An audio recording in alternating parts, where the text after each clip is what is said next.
Assalamualaikum warahmatullahi wabarakatuh. Pemirsa Oku TV, kembali bersama saya Sri Agustati dalam Bicara Sudut Pandang. Kita ketemu lagi di program kami pada hari ini, dan saat ini sudah hadir bersama saya ada Bapak Muhammad Irsadi, dokter hewan dan juga sekaligus Kepala Bidang Peternakan dan Kesehatan Hewan, Dinas Peternakan dan Perikanan Kabupaten Oku Timur.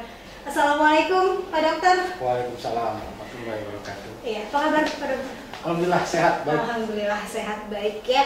Dan pada hari ini kita akan berbincang-bincang dengan biasa dipanggil Adi. Ya. Oke, Pak Adi, kita akan berbincang-bincang ini dengan tema waspada penyakit mulut dan kuku pada hewan. Ya. Iya, ini yang akan kita perbincangkan bersama Dokter Adi pada Bicara Sudut Pandang hari ini. Ya, langsung saja Pak Adi, ini yang saat ini lagi banyak diperbincangkan. Ini tentang penyakit mulut dan kuku atau PMK, yang biasanya disebut dengan PMK. Bisa sedikit dijelaskan Pak Dokter, seperti apa sih PMK ini?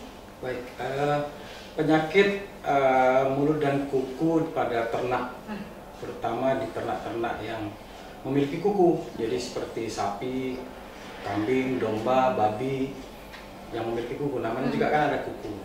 Nah itu sebenarnya Indonesia ini sudah bebas sejak berapa puluh tahun yang lalu. Baru muncul lagi di awal-awal tahun ini, pertengahan tahun ini, pertama kali muncul di daerah Jawa Timur, akhirnya menjadi konsentrasi pemerintah pusat.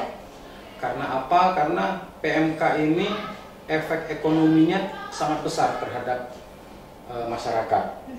Karena kerugian ekonominya itu makanya pemerintah menganggap penyakit ini perlu menjadi atensi untuk sama-sama unsur peternakan bekerjasama untuk membasmi ataupun untuk menanggulanginya. Di Oku Timur sendiri sampai sekarang memang PMK ini belum dapat laporan kita. Semoga tetap zero kasus, karena memang kalau sampai terjadi kasihan di peternaknya. Karena PMK ini tidak menular ke manusia, tapi menular antar sesama hewan ternak itu yang memiliki kuku, seperti sapi, kambing, domba, dan babi. Kalau sudah terinfeksi, itu biasanya akan butuh waktu proses yang lama untuk proses penyembuhan. Bisa disembuhkan, tapi dengan proses pengobatan yang intensif, kemudian perawatan juga yang intensif. Tidak bisa sembarang dia keluar karena harus diisolasi. Karena pada dasarnya penyebaran virus ini salah satunya adalah melalui udara. Jadi bisa jadi di titik ini sapi itu terkena infeksi, jarak berapa ratus meter atau 1 kilo kemudian, kalau virus ini bisa terbang di udara, dia nempel di tubuh kita, bisa juga dia terbang lewat udara bebas atau nempel di kendaraan, setelah itu dia menginfeksi ternak yang lain, itu bisa terinfeksi. Itulah makanya bahayanya virus PMK ini, karena tidak bisa kita kontrol karena dia melalui udara itu. Hampir mirip dengan COVID ya? Iya, mirip dengan COVID.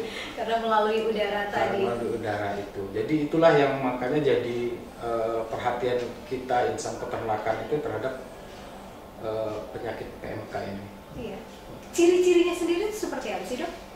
Kalau ciri-cirinya sama seperti namanya ya, penyakit mulut dan kuku. Pertama berarti di mulutnya itu ada semacam kelukaan kalau kita musim sariawan, terus kemudian di gusinya itu ada membran itu membengkak, isinya itu biasanya air air lah gitu, cairan gitu. Kemudian sekitar mulutnya itu memang sudah banyak lesi ya, luka gitu. Kemudian kalau spesifiknya terjadi pembukaan pada lipoglandula di mandibularis, ada sekitar sini ada pembukaan lipoglandula. Ya, jadi di kaki seperti luka di atas teracanya itu. Jadi di situ luka, jadi membuat dia berjalannya itu tidak normal, pincang. Kesulitan. Ya, jadi kalau sudah sampai terinfeksi itu di mulut, sapinya jadi kesulitan untuk makan. kesulitan untuk makan. Nah itulah kadang-kadang tingkat lanjutnya bisa menyebabkan kematian karena memang dia tidak bisa makan. Jadi sumber energinya sudah tidak ada, kemudian ditambah lagi infeksi itu karena memang butuh.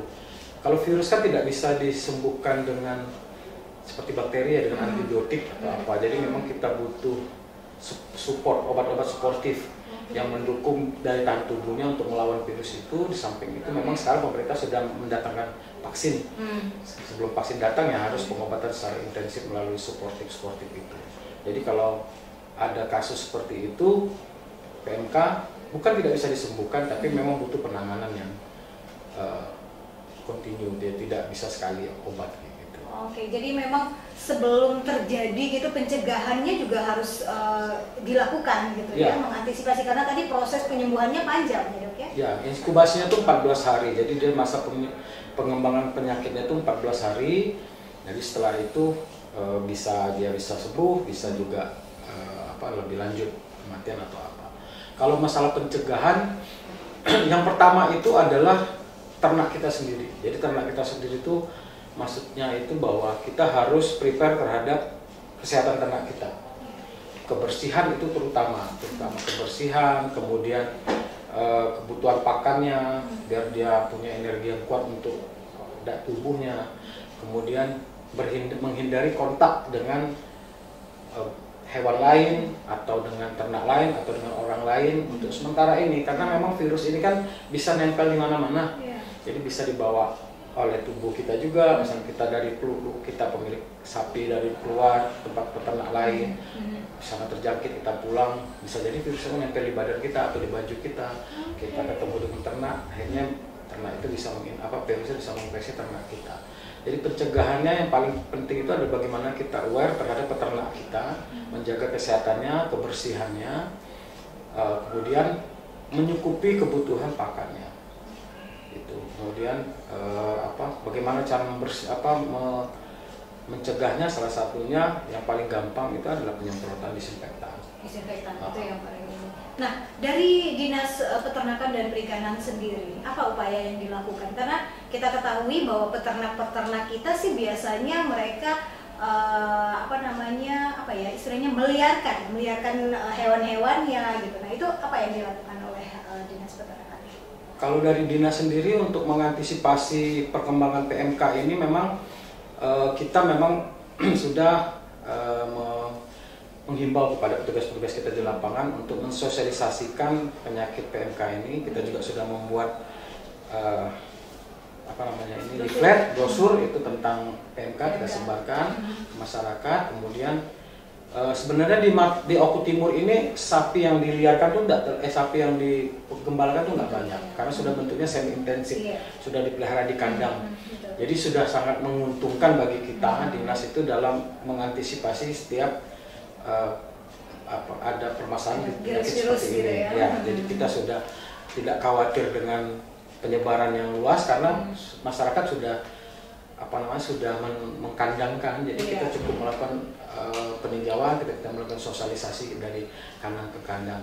Di samping itu juga dinas menurut instruksi Pak Gubernur juga rapat tanggal bulan Mei kemarin bahwa kita membentuk Satgas penanggulangan PMK. Memang ini instruksi Pak Presiden langsung di kabupaten. Kita melibatkan stakeholder yang lain seperti kepolisian, seperti Korem TNI gitu, kemudian dinas-dinas terkait seperti dinas perdagangan karena berkaitan dengan perdagangan daging, perdagangan hewan hidup, kemudian yang lain-lainnya, termasuk juga petugas-petugas kita sendiri, di mana kita bekerja sama, kita saling bersinergi untuk mengantisipasi penyakit ini.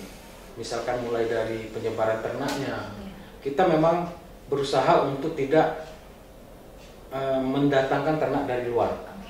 Karena apa? Karena dari hitung-hitungan kita, stok ternak kita cukup untuk memenuhi kebutuhan di Kabupaten Oku Timur.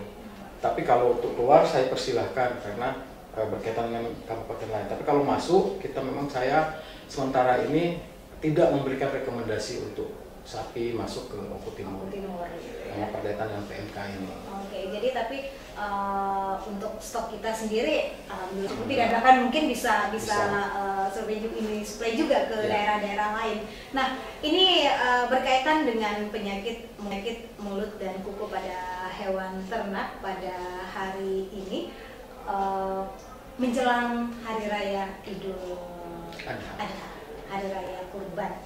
Nah, ini juga akan jadi perbincangan hangat ya, akan jadi permasalahan juga, karena biasanya setiap hari raya Kurban ini akan banyak jual beli hewan kurban. Nah, ini bagaimana antisipasinya dari Dinas Peternakan?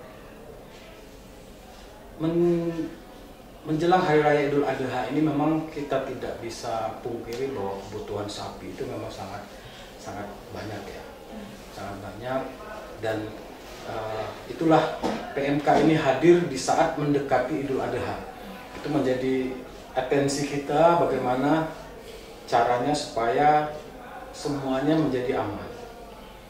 Kalau stok, kita bicara stok untuk hewan kurban untuk Kabupaten Oku Timur sendiri itu aman. Kita bahkan bisa impor ke kabupaten sebelah dan provinsi lainnya. Terus kemudian bagaimana mengantisipasi kesehatan di Kabupaten Oku Timur menjelang hari raya Idul Adha ini adalah sampai sekarang memang kita alhamdulillah 0 kasus ya PMK. Alhamdulillah memang kita masih berusaha keras supaya kita jangan sampai terdapat kasus, karena takutnya mendekati Idul Adha ini semuanya jadi berbahaya kalau seandainya ada kasus. Kalau Idul Adha ini sendiri memang kita di Oku Timur yang diperjualbelikan semuanya alhamdulillah dalam kondisi sehat dan kondisi yang memang layak untuk dikurbankan. Kemudian saran saya, kalau memang mau belilah di tempat-tempat penjualan hewan kurban yang sudah diperiksa kesehatan hewannya oleh petugas, biar semuanya itu jadi layak untuk menjadi hewan kurban.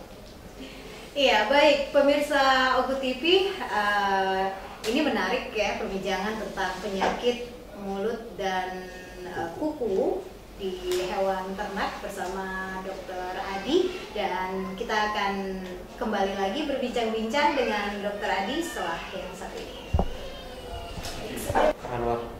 Kamera roll action.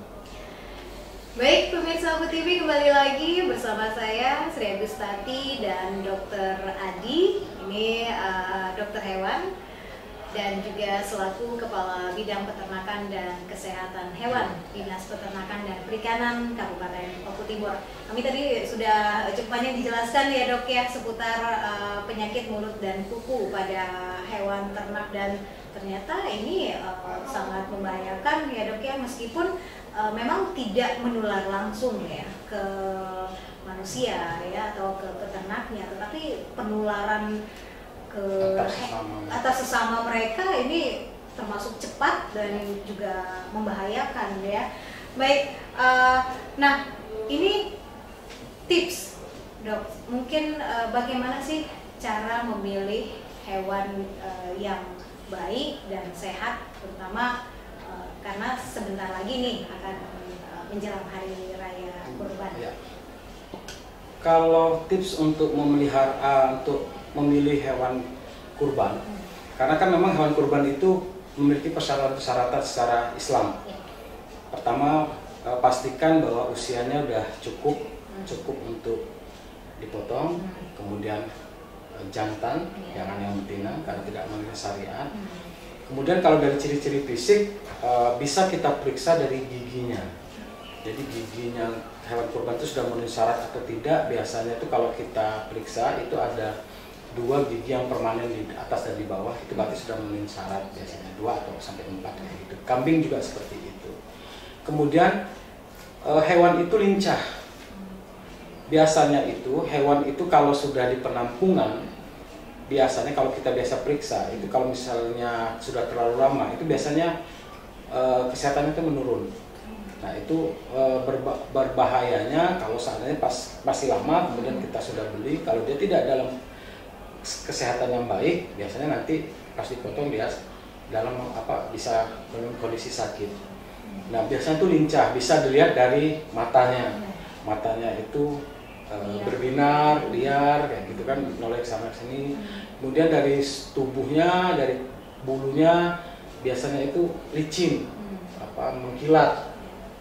Dan yang terakhir itu biasanya itu dia tidak menunjukkan gejala sakit, misalkan mencret atau dia air matanya keluar air mata, misalnya gitu, atau hipersalivasi. Biasanya hipersalivasi itu keluar air terlalu banyak, bisa juga karena dia dehidrasi, bisa juga apa, tapi itu sudah ciri bahwa dia dalam kondisi tidak baik.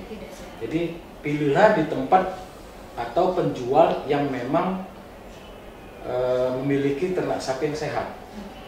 Jadi tempat-tempat yang tertentu biasanya kalau di kita ini jarang sih, biasanya di tetangga sebelah kabupaten yang banyak lapak-lapak, tapi biasanya kalau kita ini ada, tapi lebih banyak biasanya kita langsung beli ke pemiliknya.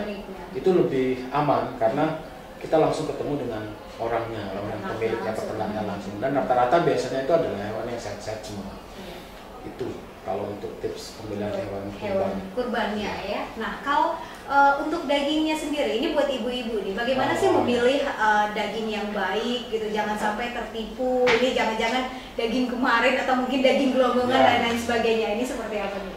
Kalau untuk daging, pertama yang kita perlu pahami bahwa daging harus kita tahu membedakan mana daging babi, daging sapi, kemudian daging lain-lainnya. Betul.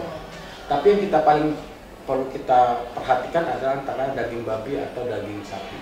Di Oku Timur sih jarang, alhamdulillah tidak pernah ketemu kasus penjualan daging celeng, karena biasanya itu dikirim di anak. Tipsnya adalah kalau kita memilih daging, terutama daging sapi, yang pertama itu adalah kita membeli di tempat kios yang memang sudah terdaftar. Contohnya di pasar kita Martapura itu kios-kios yang biasa jualan itu. Sudah terdaftar di kita. Kemudian kalau dari segi fisiknya, daging sapi dan daging babi itu beda warnanya. Kalau daging sapi merahnya itu memang kemerah-merahan, kalau daging babi cenderung ke warna pink.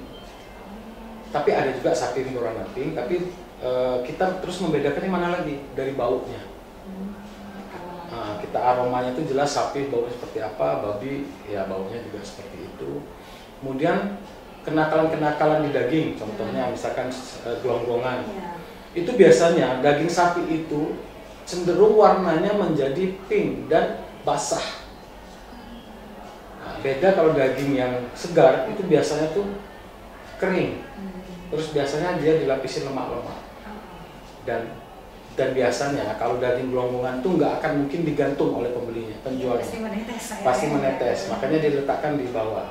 Nah, jadi kalau mau membeli, belilah yang digantung. Atau kalau mau yang di bawah, bisa kita pegang, bisa kita raba. Kelihatan secara kasat mata, secara itu kita bisa membedakannya kok, mana yang itu. Itu untuk pemilihan dagingnya, tips-tipsnya seperti itu. Jadi kita juga harus bijak dalam membeli. Kita sebagai pembeli jangan tergiur dengan harga murah. Jangan tergiur dengan harga murah. Biasanya harga murah itu agak bermasalah. Pasti ada sesuatu. Karena harga daging sapi itu pasti stagnan. Biasanya seperti itu. Sudah ada standarnya. Jadi kalau ada yang menawarkan dengan harga murah, perlu kita curigai. Ada apa dengan daging itu. Gitu saja. Baik. Iya, yang terakhir nih Dokter Adi, ada himbauan yang mau disampaikan buat masyarakat untuk peternak ini seputar masalah ternak ataupun juga masalah PKM ini. Untuk peternak di Oku Timur, karena sedang maraknya penyakit PMK ini, kita berharap peternak-peternak Oku Timur tetap waspada, tetap memperhatikan ternaknya. Kemudian tetap menjaga kondisi kandang dan sekitarnya menjadi tetap bersih. Kemudian apabila ditemukan gejala yang mencurigai mengarah penyakit PMK, segera lapor ke petugas setempat atau ke dinas. Kemudian untuk menghadapi Hari Raya Idul Adha ini, dihimbau kepada peternak di Oku Timur untuk tidak menjual hewan yang sedang sakit atau tidak menjual hewan yang tidak memenuhi syarat untuk dijadikan hewan kurban. Itu saja. Baik, terima kasih Dokter Adi untuk waktu dan juga ilmu yang sudah diberikan. Ini sangat bermanfaat ya untuk kita semuanya mengetahui, mengenal bagaimana tentang penyakit mulut dan kuku ini. Kemudian tadi juga sudah diberikan tips-tips bagaimana cara memilih daging yang baik buat ibu-ibu ya. Jadi mudah-mudahan ilmu ini bisa diterapkan dalam keluarga nantinya, bisa memberikan hal yang terbaik untuk keluarga. Selesai sudah bicara sudut pandang kita pada hari ini. Saya Sri Agustati bersama Dr. Hewan Muhammad Irsadi mengucapkan sampai jumpa. Wassalamualaikum warahmatullahi wabarakatuh.